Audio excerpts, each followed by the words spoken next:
Now, today's topic will be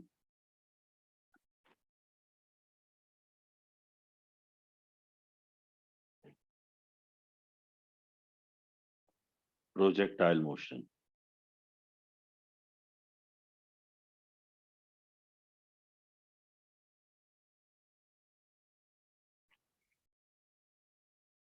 Motion with constant velocity in one direction and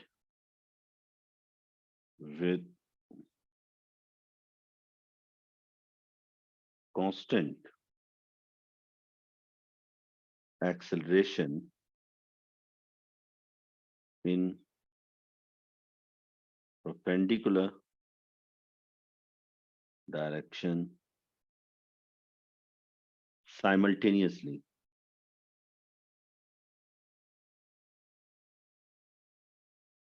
Like at the same time, an object will be moving with constant speed and it will also be moving with constant acceleration. Both are happening at the same time. Now, if we see individually, constant velocity and constant acceleration can never coexist. But in this case, constant velocity is in one direction and constant acceleration is in the opposite, in the perpendicular direction. So for the simplest example, let me make a building. This is a tall building. On the top of a tall building, there is a football on the very edge of the building. And an athlete kicks the football with his foot, but this person kicks the football not in any direction, but in flat horizontal direction. This is the direction the football is kicked. This is a tall building.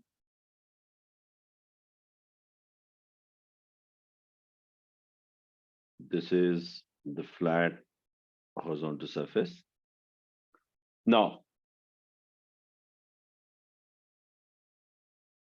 the ball, when it goes over there, now, if there won't be any gravitational force over there, we expect the ball to be going like this.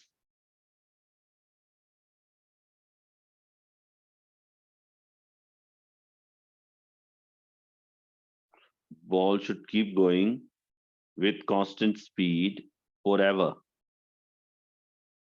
like this. For example, if this person kicks the ball with a speed of 15 meter per second horizontally, this should keep moving with 15 meter per second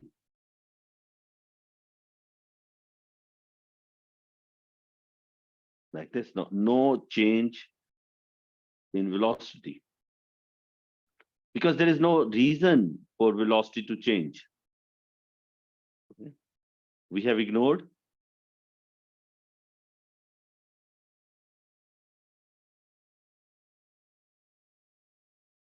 air resistance is ignored.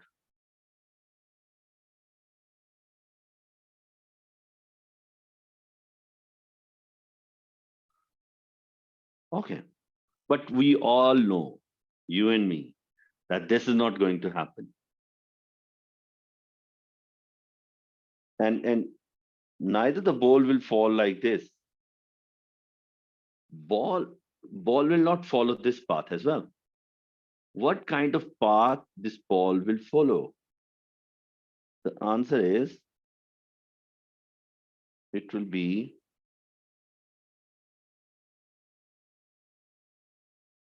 a parabolic path like this. So instead, the ball being here, it will actually be here. And this one will be here. and this one will be here, and this one will be here. So what do we observe? Not only the ball is traveling equal horizontal distance in equal intervals of time, that is the first thing that we notice, that it is going forward by same amount of distance every second. But did you notice that it is coming down more distance in every next interval of time? Let me Yes. make this over here.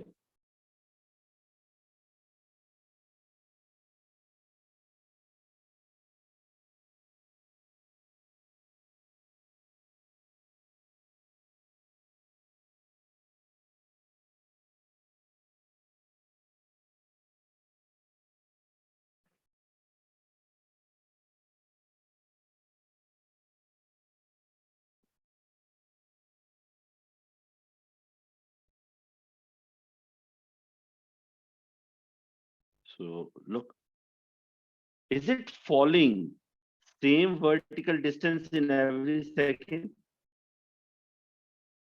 No. Is the vertical distance fallen is same in every interval, or is it increasing? Increasing.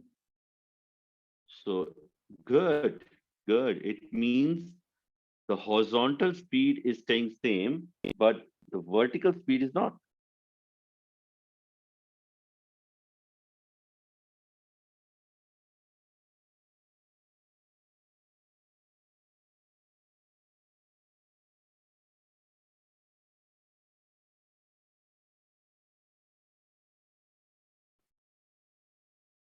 The vertical distance fallen is increasing in every interval of time.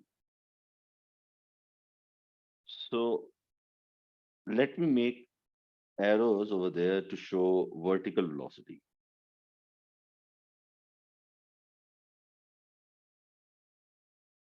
What is happening to vertical velocity? It is increasing.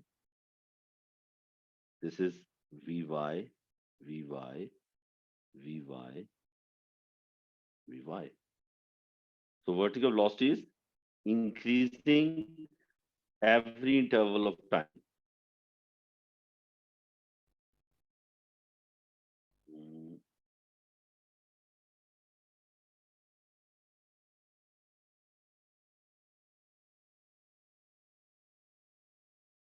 okay, let's write important notes over here. If a resistance is ignored,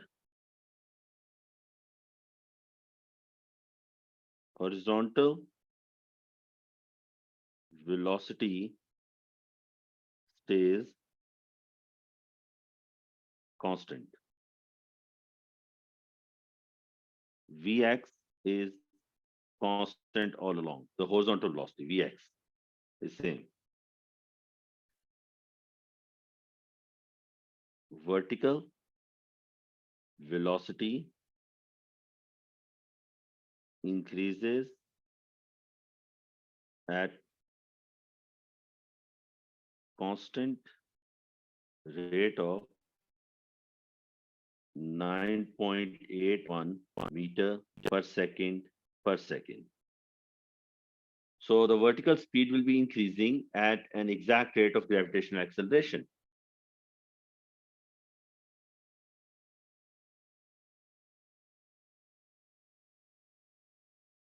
Resultant speed at any instant will be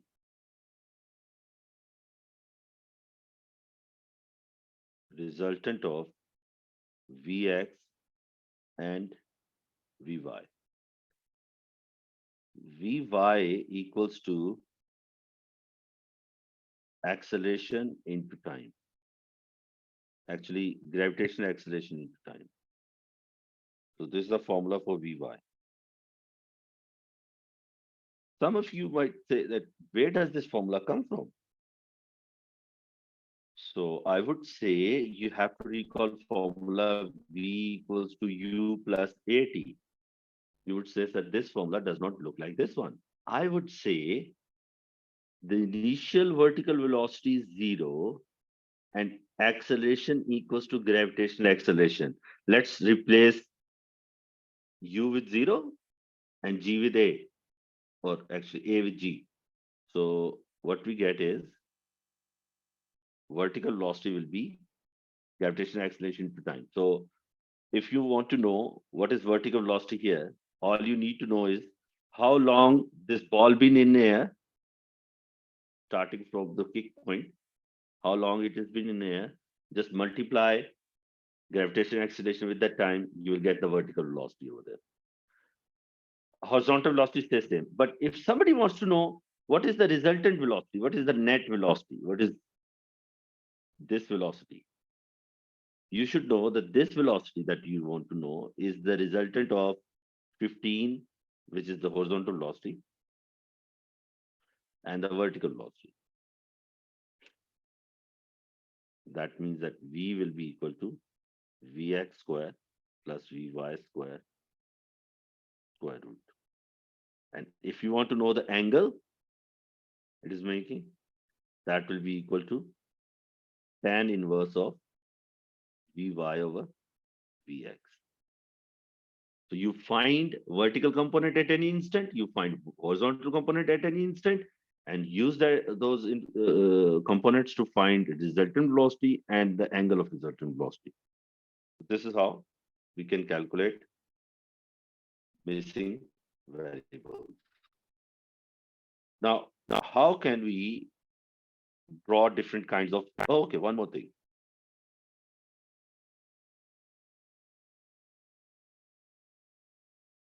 Time of flight.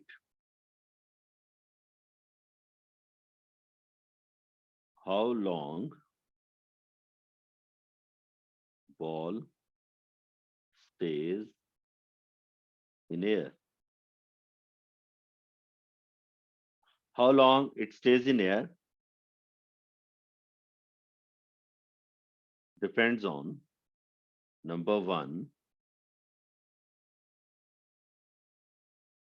gravitational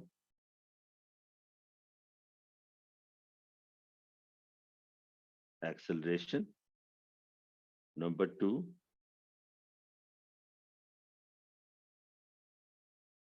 height of building.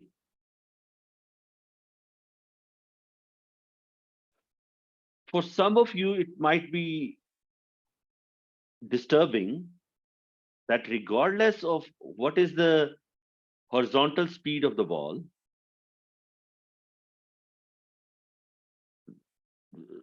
the ball will touch the ground at the same time, regardless how fast or how slow we initially kick it. Like, for example, if we kick a ball with too much velocity, it might go like this. And if we just kick it with very gentle push, it might fall like this. This ball one, ball two, and ball three, if they are all thrown from the same point at the same time, they they they will all touch the ground at same time. Although three will fall far away from the building and one will fall very close to the building, but they will all touch the ground at same time if air resistance is ignored.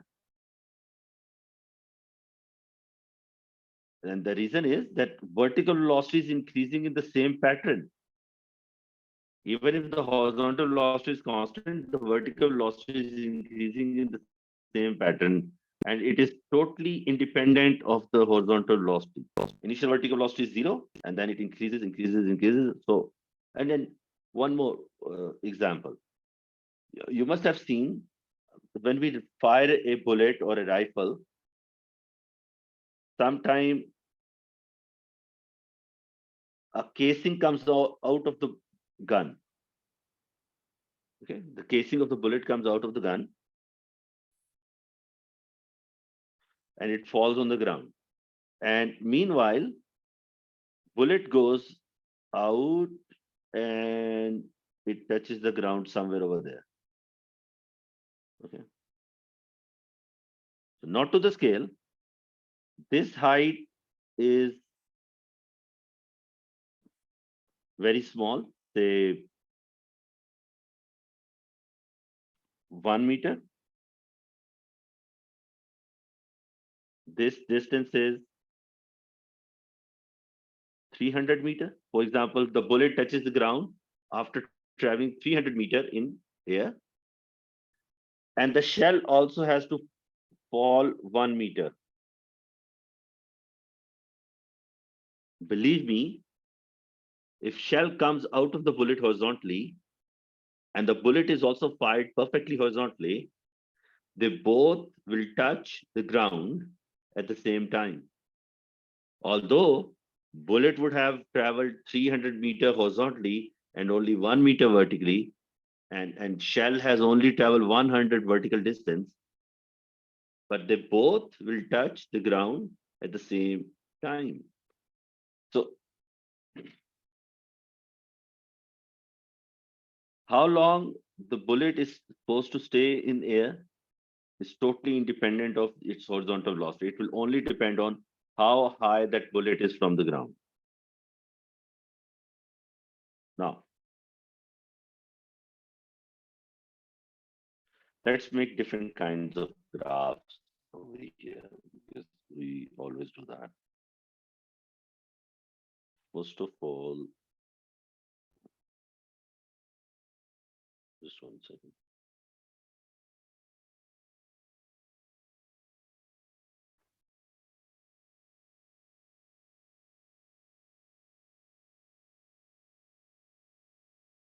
First of all, distance fallen and time.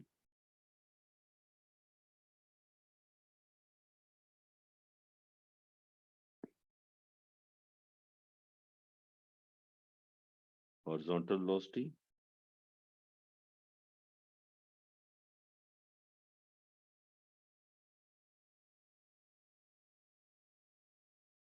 and vertical, or let's make both of the velocities on the same axis.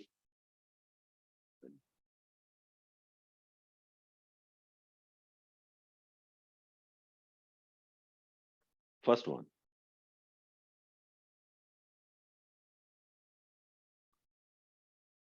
height of ball from ground,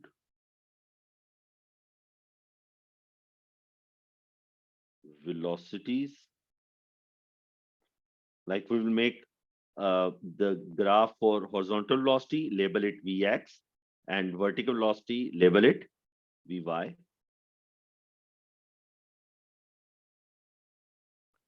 And horizontal and vertical acceleration.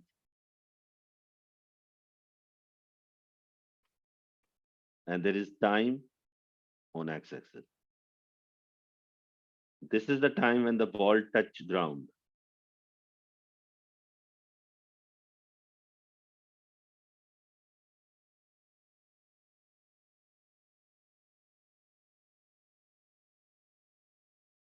Touch ground.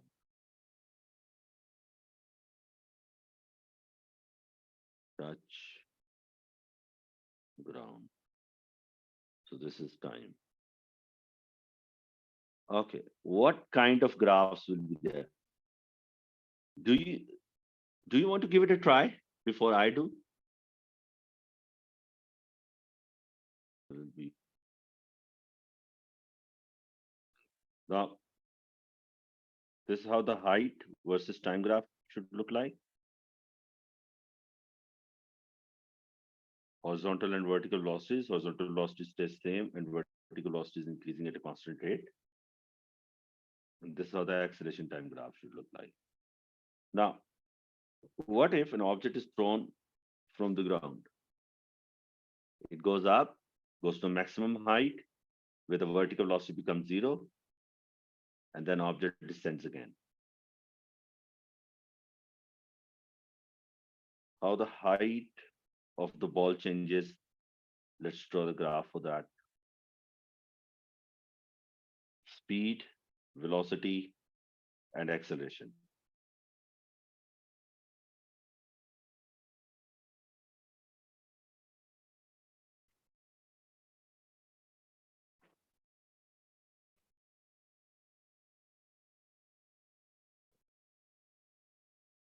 The graph of height should very much be like the trajectory of the ball, the path that ball follows. Okay.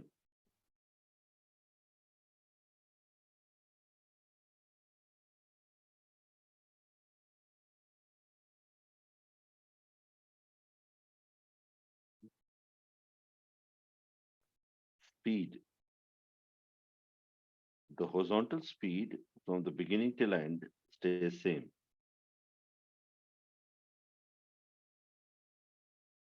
Vertical speed decreases at a constant rate and then increases at a constant rate to the same value.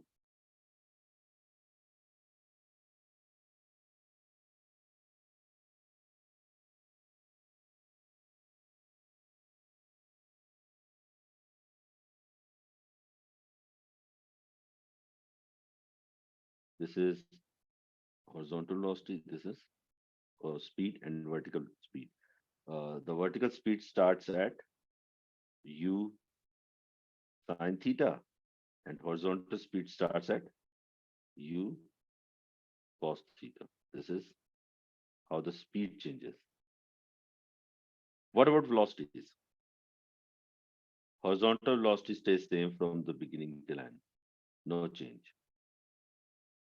Vertical velocity, on the other hand, decreases and increases at the same rate.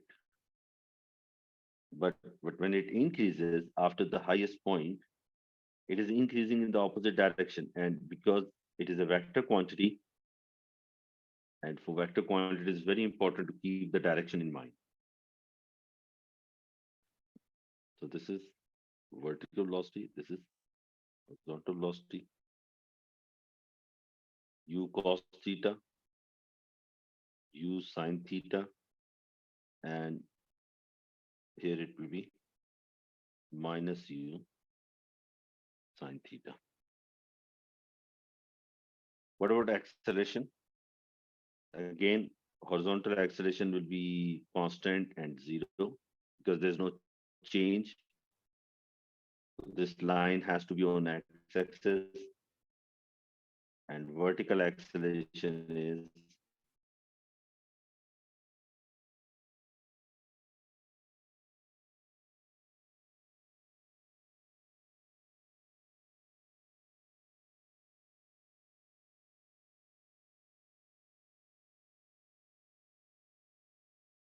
constant as well, but it is not constant at zero, it is constant. The graphs should look like for projectile motion.